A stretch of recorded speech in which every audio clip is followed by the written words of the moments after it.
The Valkyrie had conquered 47 species across the galaxy. They were tall creatures with gray skin and 4 eyes that could see in complete darkness.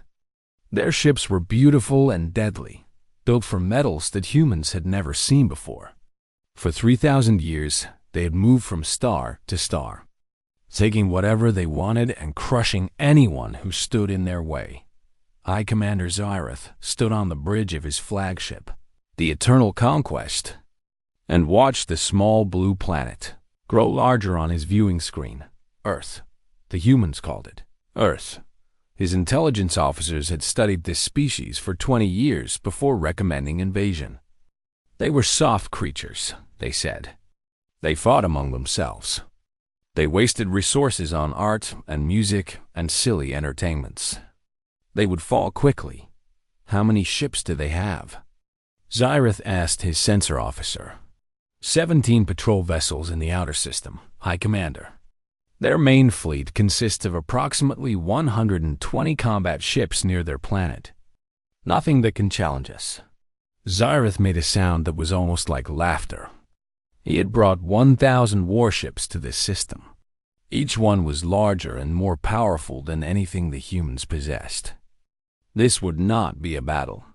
It would be a harvest far across the solar system. Lieutenant Commander Katie Grant stood on the bridge of the patrol vessel Resolute and felt her heart beating too fast. She was 34 years old, with short brown hair and tired eyes. She had joined the Earth Defense Force because she believed in protecting people. She had never expected to actually fight a war. Confirmed count on enemy vessels, her sensor officer reported. His name was Danny Vance, and he was only 23. His hands were shaking as he worked his console. 1,017 ships, ma'am. All of them bigger than us. Most of them much bigger. Katie looked at the faces of her crew. There were 42 people aboard the Resolute. 42 lives that depended on her decisions. She had known this day might come. Everyone in the service knew. But knowing something and facing it were very different things. Send a message to Earth Command, she said. Tell them we have confirmed hostile contact. Already done, ma'am. They're ordering all patrol vessels to fall back to the inner system. Katie nodded slowly. That made sense. There was nothing they could do out here except die. But as she began to give the order to retreat, she thought about something else. Something that existed only in whispered rumors and classified files she wasn't supposed to know about. Danny, she said quietly, open a channel on frequency 77 Alpha. Danny looked confused. Ma'am, that frequency is encrypted. I don't have the codes. I do. Katie walked to the communications station and entered a sequence of numbers she had memorized years ago. A sequence that had been given to her by her father before he died, when he had told her about the secret that humanity had kept for 3 generations. The console beeped. The channel was open. This is Lieutenant Commander Katie Grant of the Resolute, she said, her voice steady even though her hands were not. I am declaring a code black emergency. Authentication Gamma-7-7-9. The wolves are at the door. Repeat, the wolves are at the door. Wake up the giants. For a long moment, there was only silence. Danny stared at her like she had lost her mind. The other bridge officers exchanged nervous glances. Then a voice came through the speaker. It was old and rough, like gravel scraping against stone. Message received, Resolute. Authentication confirmed. The giants are waking up. Hold the line as long as you can. The channel closed. Katie let out a breath she didn't know she'd been holding. Ma'am, Danny said slowly, what was that? What giants? Before Katie could answer, the ship shook violently. Red lights began flashing across every console. Enemy fire. The tactical officer shouted. They've sent a scout group ahead of the main fleet. 12 ships coming in fast. Katie ran back to her command chair. All ships, defensive formation. Return fire. The battle was short and brutal. The 17 human patrol vessels fought hard, their railguns and missile batteries filling space with metal and fire. They destroyed 3 Valkyrie scouts, but they lost 9 ships in exchange, and the Resolute took heavy damage to her engines. On the Eternal Conquest, High Commander Xyrith received the report of the skirmish with mild interest. 12 scouts against 17 defenders. 3 losses for 9 kills. An acceptable ratio. The humans fight with more courage than expected, his tactical officer observed. They did not flee, even when outmatched. Courage without power is meaningless, Xyrith replied. Continue the advance. I want to be in orbit around their planet within 2 days. But something bothered him. His sensor officers had intercepted the strange transmission from the human commander. They had not been able to decode it, but they had tracked where it had been sent. Dozens of locations across the solar system had received that message. Locations that, according to their intelligence, were supposed to be empty. High Commander, his sensor officer said, sounding uncertain. We are detecting something. Energy signatures in the asteroid belt. They weren't there before. What kind of signatures? Ship engines, sir. Many ship engines. Xyrith felt the first small seed of doubt plant itself in his mind. How many? The sensor officer checked his readings twice before answering. When he spoke, his voice had lost its confidence. I cannot determine exact numbers, High Commander. But the energy output? It is enormous. Far larger than anything we expected to find in this system. Across the solar system, in the cold darkness of the asteroid belt, something ancient and powerful was coming to life.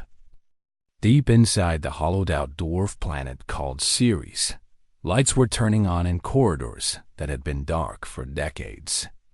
Engines that had never been fired were warming up. Weapons that had never been used were being loaded. Admiral Victor Brennan sat in the command chair of the Goliath and smiled. He was 67 years old, with white hair and scars on his face from wars fought long ago. He had spent his entire life preparing for this moment, knowing it might never come, hoping it never would. But it had come, and he was ready. All hands, he said into the ship-wide communication system. This is Admiral Brennan. The Sleeping Giants protocol has been activated. We are at war. I know you've been training for this day for years. I know some of you have trained your entire lives. Now it's time to show these invaders what humanity is really capable of. He paused, looking at the tactical display that showed the Valkyrie Armada approaching Earth. They think we're weak. They think we'll surrender. They're about to learn how wrong they are. The secret had begun 80 years ago, when humanity first discovered they were not alone in the universe. A deep space probe had intercepted transmissions from distant stars. The messages told stories of conquest and destruction. Species that had been wiped out. Civilizations that had been enslaved. And at the center of all these stories was one name, the Valkyrie Dominion. Earth's leaders had faced a choice. They could reveal the truth to their people and cause panic. Or they could stay quiet and prepare. They chose to prepare. For 3 generations, humanity had built its secret defense. Every budget labeled as something boring like deep space research or asteroid mining had actually funded the construction of weapons and warships. The best engineers and scientists had been recruited into a program that officially did not exist. They had built an invisible army among the rocks and moons of the solar system. And now that army was waking up, Admiral Victor Brennan walked through the corridors of the Goliath as his crew rushed to their stations. The ship was enormous, nearly 3 kilometers long, with armor plating thick enough to withstand nuclear explosions. It had been built inside Ceres over the course of 40 years, piece by piece, in total secrecy. Admiral, his flag captain said, matching his pace. Her name was Diane Russo, and she had served under Brennan for 15 years. All primary systems are online. Weapons are charging. We'll be ready to move in 2 hours. We don't have 2 hours, Brennan replied. The Valkyrie are advancing faster than expected. What's the status of the other ships? The main fleet is waking up across the belt. We have confirmation from 247 capital ships so far. The rest are still coming online. 247 capital ships. Each one as large as the Goliath or larger. And that was just the beginning. There were thousands more hidden throughout the system. Cruisers in the rings of Saturn. Destroyers beneath the ice of Europa. Fighter squadrons in hollowed-out asteroids. Weapons platforms disguised as communication satellites. For 80 years, humanity had pretended to be weak. They had shown the galaxy a small fleet of outdated patrol vessels while hiding their true power in the shadows. Some people had questioned the strategy. Some had argued that revealing their strength would deter attackers. But the planners had believed that secrecy was their greatest weapon. Let the enemy come. Let them think victory would be easy. Then crush them completely. On Mars, another part of the secret was coming to life. Captain Lisa Cho ran through the underground hangar beneath Olympus Mons as sirens wailed around her. She was 41 years old, born on Mars, raised in the red dust and thin air of the colony domes. She had never been to Earth, but she would die to protect it. How many can we get in the air? She shouted to her operations chief. 12 stealth destroyers ready to launch. 8 more will be ready within the hour. Lisa climbed into the command chair of her ship, the Shadow Blade. It was sleek and dark, designed to be invisible to sensors. The Valkyrie thought they were fighting farmers with pitchforks. They had no idea that humanity had built wolves in sheep's clothing. Launch all available ships, she ordered. Set course for the inner system. We're going hunting. Near Jupiter, Commander Pete Lawson sat in the control center of Defense Platform Omega and watched his screens fill with data. He was a big man with calm eyes and steady hands. He had worked in these installations for 20 years, maintaining weapons that he had hoped would never be used. The weapons were being used now. Platform Omega is fully operational, he reported to Admiral Brennan. Platforms Alpha through Sigma are coming online. We'll have full coverage of the Jupiter zone within 3 hours. Good work, Pete. What about the surprise packages? Pete allowed himself a small smile. The railguns are charged and ready. We've got clear firing solutions on their main fleet. Just give the word. The surprise packages were the crown jewels of humanity's secret arsenal. Massive railguns hidden among Jupiter's moons, capable of accelerating metal slugs to 1/10 the speed of light. At that velocity, a piece of iron the size of a car could deliver more energy than a nuclear bomb. And Pete had hundreds of them ready to fire. High Commander Zareth received the first warnings from his sensor officers with growing unease. Energy signatures were appearing all across the solar system. Ships were emerging from asteroids and moons that should have been empty. The human fleet, which his intelligence had estimated at around 120 vessels, was growing larger by the minute. Current count on human warships, he demanded. His sensor officer hesitated. Approximately 8,000 combat-capable vessels, High Commander. The number is still rising. 8,000. Zareth felt cold for the first time in his life. His armada of 1,000 ships had seemed overwhelming an hour ago. Now it seemed very small. How is this possible? He asked. Our intelligence was thorough. We studied them for 20 years. They hid from us, High Commander. They showed us what they wanted us to see. Zareth understood then what the humans had done. They had played the long game. They had sacrificed their pride and pretended to be weak, knowing that someday an enemy would come. And when that enemy arrived, expecting easy prey, they would reveal their true strength. It was a strategy his own species had never considered. The Valkyrie were proud creatures. They would never pretend to be weaker than they were. That was not their way, but it was the human way.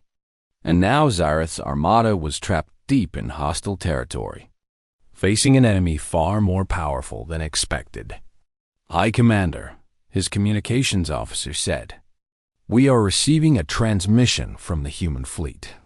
They say their admiral wishes to speak with you." A human face appeared on the viewing screen. An old man with white hair and cold eyes. "I am Admiral Victor Brennan of the United Earth Defense Force," the human said. "You have invaded our home. You have killed our people. I am giving you one chance to withdraw from this system. Take your ships and leave. Never come back.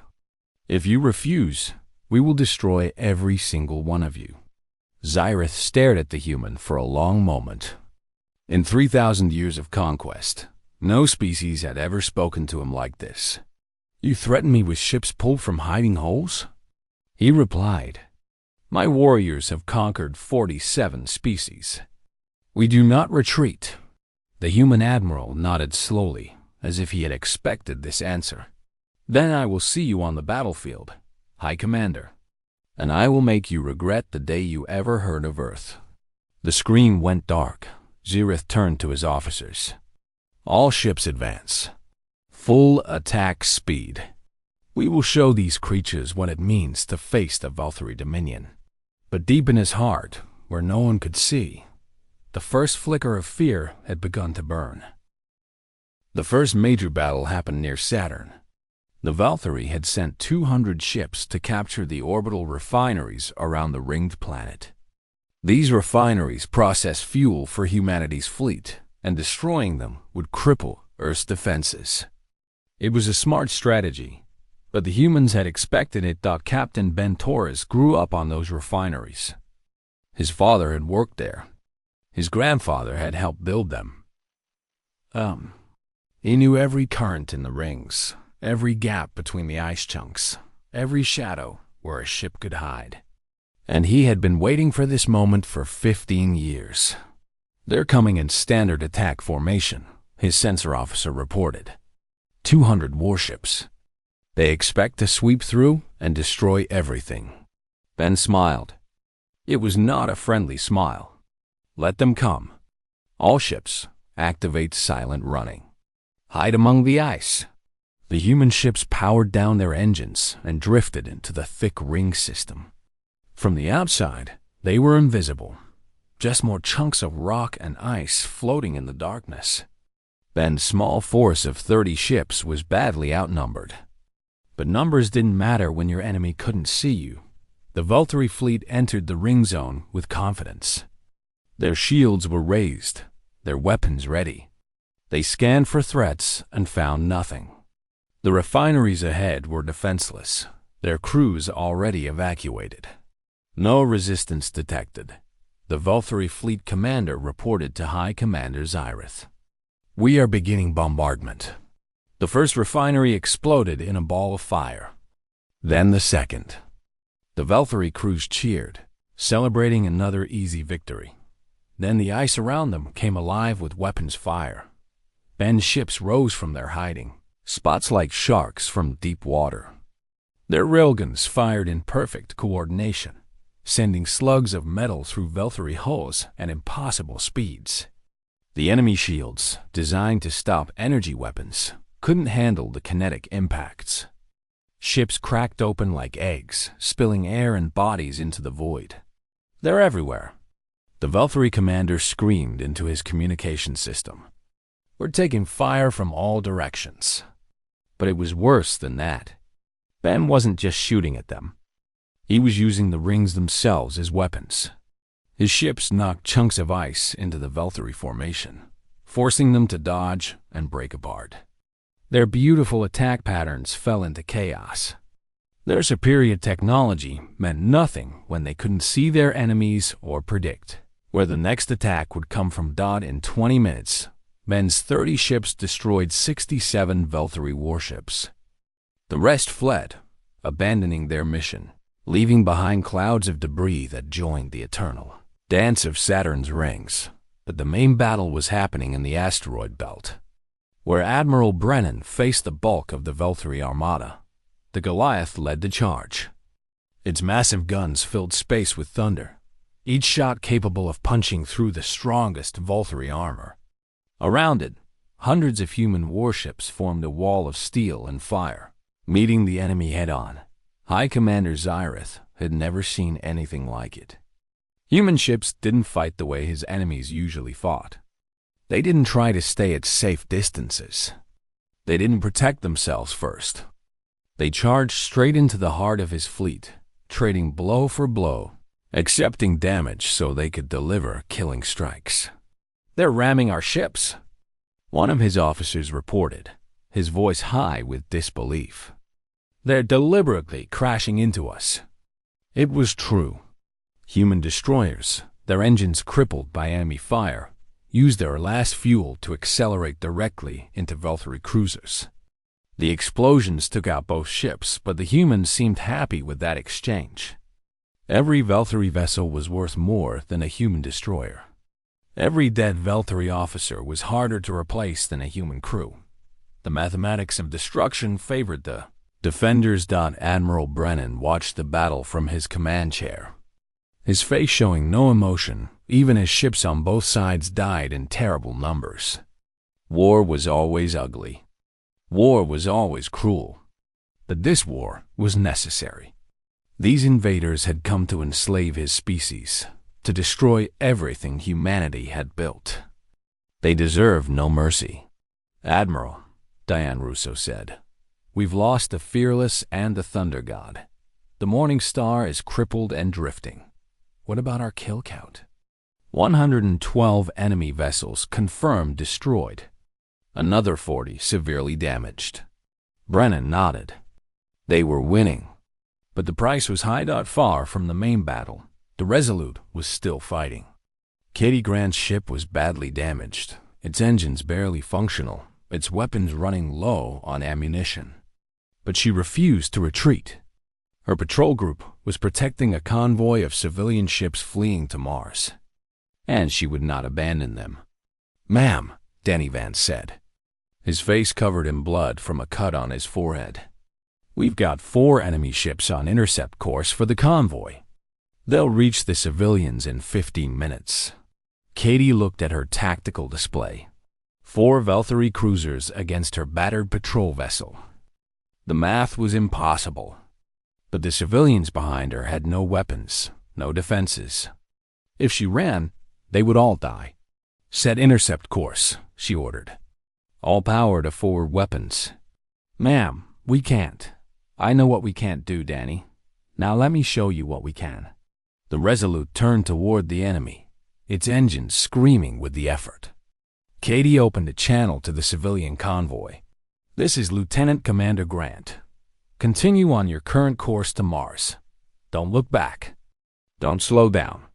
We'll buy you the time you need." A voice came back, thick with emotion. "Commander, you can't fight them alone. You'll die. Maybe, but you'll live. That's what matters." Grant out. The Resolute met the 4 Valkyrie cruisers head-on. Katie's ship was outgunned and outmatched, but she fought with everything she had. Her railguns tore into enemy armor. Her missiles found weak points in their shields. She danced her damaged ship through enemy fire with skill that bordered on artistry. She killed 1 cruiser, then another. The 3rd took a railgun slug through its engine room and went dark, but the 4th cruiser got behind her. Its weapons hit the Resolute again and again, tearing through armor, shattering bulkheads, killing crew members Katie had known for years. "Hull breach on decks 3 through 7, Danny reported, his voice steady despite the chaos. "We've lost main power. Weapons offline." Katie looked at her screens. The civilian convoy was almost to safety. Just a few more minutes. "Danny," she said, "does the self-destruct still work?" He checked. "Yes, ma'am. Good." She opened the ship-wide channel. "All hands, abandon ship. Get to the escape pods." "That's an order." Her crew hesitated. They didn't want to leave her, but they obeyed Dot as the escape pods launched. Katie set the Resolute on a collision course with the final Valkyrie cruiser. The enemy commander realized too late what she was doing. He tried to dodge, but his ship was too slow. The Resolute slammed into the cruiser at full speed. Katie activated the self-destruct. 1 second before impact, the explosion lit up the darkness of space like a new star. Danny Vance, floating in his escape pod, watched the fireball fade. Tears ran down his face. He had known Katie Grant for 3 years. She had been his commander, his teacher, his friend. "Get them home," he whispered, remembering her last order. "We will, ma'am." "We will." The civilian convoy reached Mars safely. Every single ship. Every single passenger. Because one woman had decided that their lives mattered more than her own. High Commander Zareth had conquered 47 species. He had burned cities and enslaved populations. He had watched countless enemies kneel before him and beg for mercy. Never once had he felt afraid. He felt afraid now. The battle in the asteroid belt had gone terribly wrong. His armada of 1,000 ships had been reduced to fewer than 400. Human vessels swarmed around his fleet like angry insects, attacking from every direction. His warriors, who had always known victory, were learning what defeat felt like. "We must retreat," his tactical officer said, his voice trembling. "If we stay here, we will be destroyed." "Retreat to where?" Zareth demanded. "Their ships are everywhere. They've cut off our escape routes." It was true. The human fleet had spread out across the solar system, blocking every path back to deep space. Admiral Brennan had not just defeated the Valkyrie. He had trapped them. "Then we push forward," Zareth decided. "Their planet is still ahead. If we can reach Earth, we can force them to surrender. Take their cities hostage. Threaten their population." His remaining ships turned toward Earth and accelerated. They had lost the space battle, but perhaps they could win on the ground. On Earth, people watched the sky and waited. They had received news of the battles in the outer system. They knew that brave men and women were dying to protect them. And they knew that some of the enemy might still reach the planet. Dr. Nora Blake had spent her career studying alien life. She had always believed that first contact would be peaceful, that humanity would join a galactic community of friendly species. That dream was dead now. The Valkyrie had killed it when they opened fire on human ships. Now, Nora found herself in a military command center, helping coordinate ground defenses. Her knowledge of alien biology had become a weapon. She knew where Valkyrie soldiers were weak, where their armor had gaps, how their eyes struggled in bright light. "Their landing forces are approaching the eastern seaboard," a military officer reported. "First wave will touch down in 30 minutes. Nora nodded. "Have the defense units prepared to flashbang zones?" Valkyrie eyes are extremely sensitive to sudden light changes. A coordinated flash attack will blind them for several seconds. "Yes, ma'am." All units are ready. Across the planet, humanity prepared to fight. Not just soldiers, but ordinary people. Teachers and doctors and factory workers who had never held weapons before were now carrying rifles and waiting for the enemy to arrive. Sam Griffith was one of them. He was 45 years old, a man who had worked in a car factory for 20 years. He had never been in a fight in his life. But when the call came for volunteers, he had signed up without hesitation. "You scared?" the man next to him asked. His name was Tony, and he was even older than Sam. "Terrified," Sam admitted. "You?" "Same, but I've got grandkids, you know? If these bastards want to take our planet, they'll have to go through me first." Sam nodded. That was why they were all here. Not because they were brave. Not because they wanted to fight. But because they had families to protect, homes to defend, a future worth dying for. The first Valkyrie landing ships touched down outside New York City. The aliens expected to find a terrified population, civilians running in panic, easy targets for their advanced weapons. Instead, they found resistance. Every building had become a fortress. Every street was a trap. UN fighters appeared from windows and doorways, fired their weapons, and disappeared before the Velthari could respond. When the aliens chased them, they ran into ambush. When they tried to advance, they found their path blocked by burning vehicles and collapsed structures. The Velthari commander sent a report to Xerath's flagship, his voice filled with frustration. They fight like animals. They don't follow rules of war. They hit us from everywhere and nowhere. For everyone we kill, 10 more appear. Similar reports came from landing zones around the world. In London, elderly shopkeepers threw homemade explosives at Velthari patrols. In Tokyo, office workers used their knowledge of underground subway tunnels to move fighters invisibly through the city. In Mumbai, a group of teenagers hacked into the Velthari communication system and sent false orders that led an entire company into a killing zone. Humanity was not surrendering. Humanity was fighting back with everything it had. A captured Velthari officer was brought before human interrogators. He was wounded and afraid, his 4 eyes darting around the room as he looked for escape routes. "Your species does not know how to give up," he said through a translator device. "We destroyed your ships.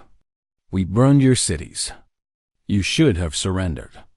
Any logical species would have surrendered. The human interrogator, a woman named Grace Park, leaned forward. "You don't understand us at all, do you? We've been fighting each other for thousands of years. Wars that killed millions of our own people.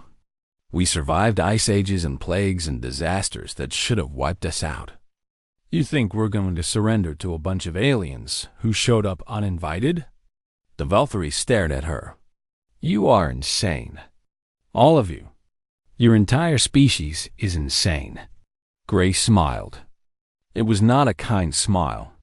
"Maybe, but we're also really, really good at war." In orbit, Admiral Bren received reports of the ground battle with grim satisfaction.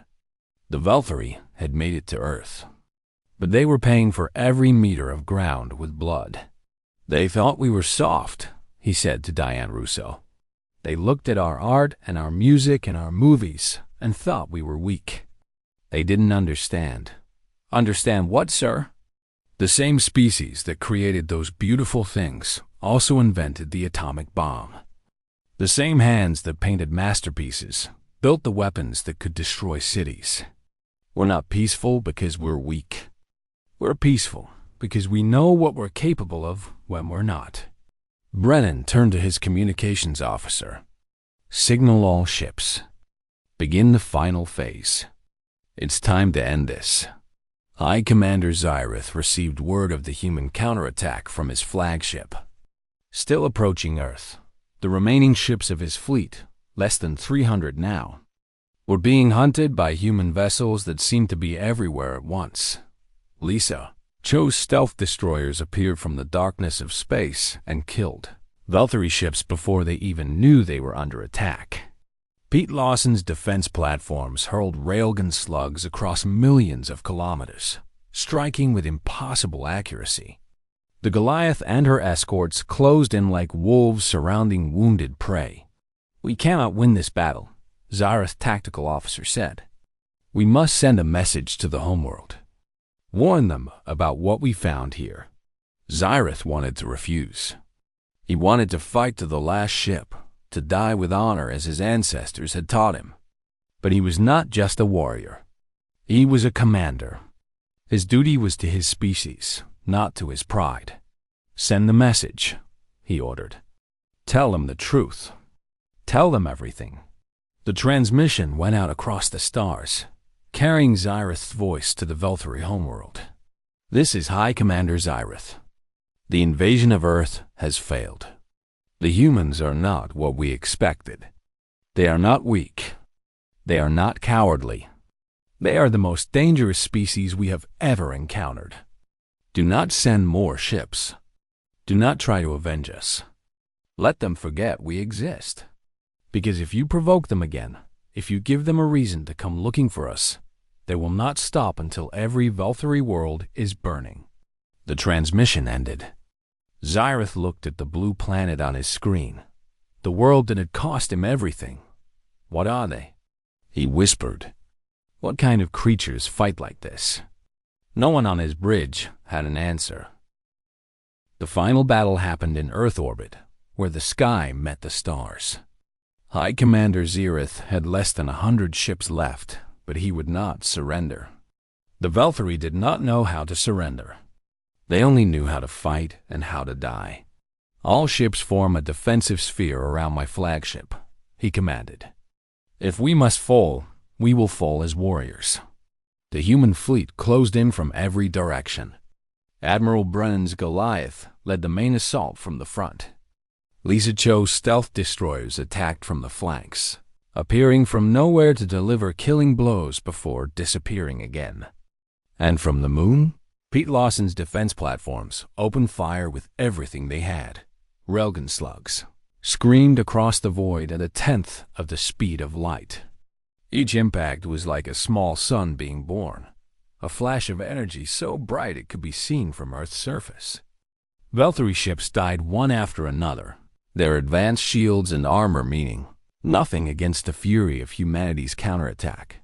Xyrath watched his fleet crumble around him. The eternal conquest shook with each hit it absorbed, its proud hull cracking under the pressure. Warning lights flashed across every console. Fires burned in the lower decks. His crew fought desperately to keep the ship alive.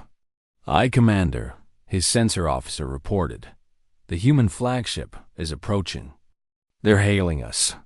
Admiral Brennan's face appeared on the viewing screen. He looked tired, old, but his eyes burned with a fire that made Xyrath uncomfortable. "This is your last chance," Brennan said. "Power down your weapons. Surrender your ships. You will be treated as prisoners of war. Your wounded will receive medical care. You have my word." Xyrath considered the offer. Surrender. The word felt strange in his mind, foreign and wrong. His species had never surrendered to anyone. For 3,000 years, they had been the conquerors, never the conquered. "Why would you offer mercy?" he asked. "We killed your people. We burned your cities. We tried to enslave your species." Brennan was quiet for a moment before answering. "Because that's who we are. We fight hard when we have to, but we don't forget how to be merciful. That's the difference between us and you." Xyrath looked at his crew. They were tired and afraid, covered in blood and burns. They had followed him into this disaster because they trusted him. Now he had a choice. He could let them die fighting a battle they could not win, or he could swallow his pride and save what remained of his people.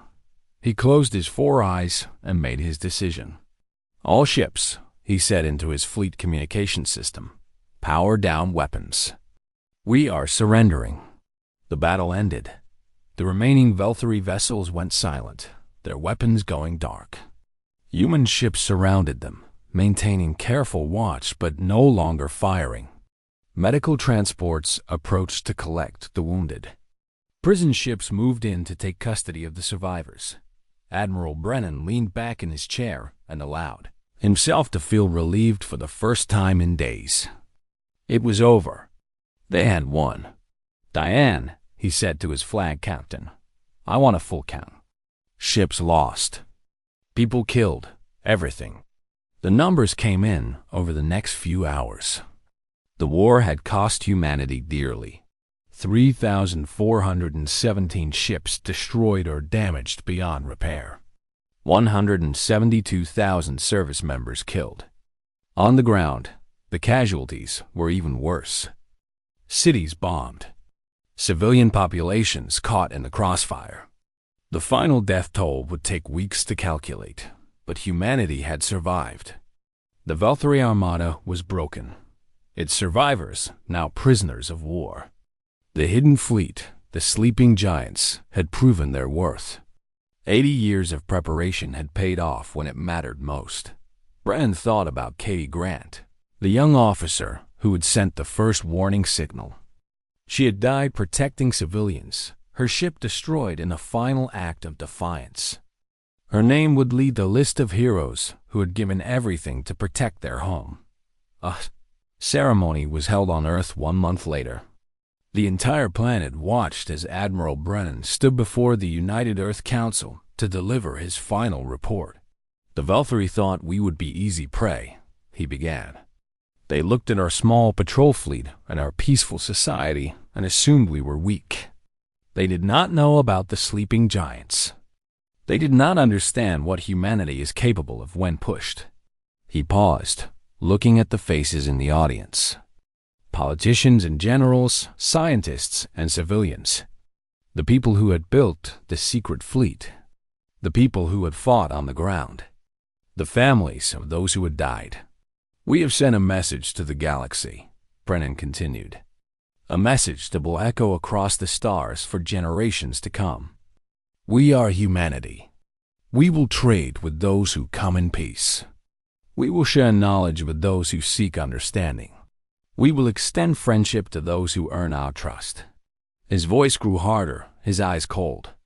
"But we will also destroy anyone who threatens our children. Completely. Without mercy. Without hesitation. The sleeping giants have risen, and we will never sleep again." The council chamber erupted in applause across the galaxy. Other species watched humanity's victory with mixed emotions. Some felt fear. These humans had just defeated the Valkyrie Dominion, the most powerful military force in known space. If humanity decided to expand, who could stop them? Others felt hope. For thousands of years, the Valkyrie had terrorized the galaxy. Now they were broken, their fleet destroyed, their reputation shattered. Perhaps the age of conquest was finally ending, and some felt curiosity. What kind of species was this? They built art and music and beautiful things, but they also built weapons that could crack planets. They spoke of peace and cooperation, but they fought with a fury that shocked even hardened warriors. They were contradictions wrapped in contradictions. Humanity was something new in the galaxy. Something different. Something dangerous. The Valkyrie Dominion sealed their borders and turned inward, licking their wounds. They had learned their lesson. Earth was not to be touched. The humans were not to be provoked. Let them forget the war ever happened. Let them go back to their art and their music and their silly entertainments. Just never, ever give them a reason to come looking for revenge. On Earth, life slowly returned to normal. Cities were rebuilt. Wounds healed. Children born after the war learned about it in history classes, memorizing names like Katie Grant and Victor Brennan and Ben Torres. But things had changed. Humanity knew now that they were not alone in the universe, and that the universe was not always friendly. The hidden fleet remained active, patrolling the solar system, watching the stars for any sign of new threats. Danny Vance, the young communications officer who had survived the destruction of the Resolute, rose through the ranks over the following years. He eventually became a captain himself, commanding a ship named the Katie Grant, in honor of the woman who had saved his life. He stood on the bridge of his new ship and looked out at the stars. Somewhere out there, other species were watching humanity, wondering what they would do next. Would they become conquerors like the Valkyrie? Would they isolate themselves and hide? Or would they reach out and try to build something better? Danny didn't know the answer. Nobody did. But he knew one thing for certain. Whatever humanity decided to do, the galaxy would have to take them seriously. The sleeping giants had risen, and the universe would never be the same.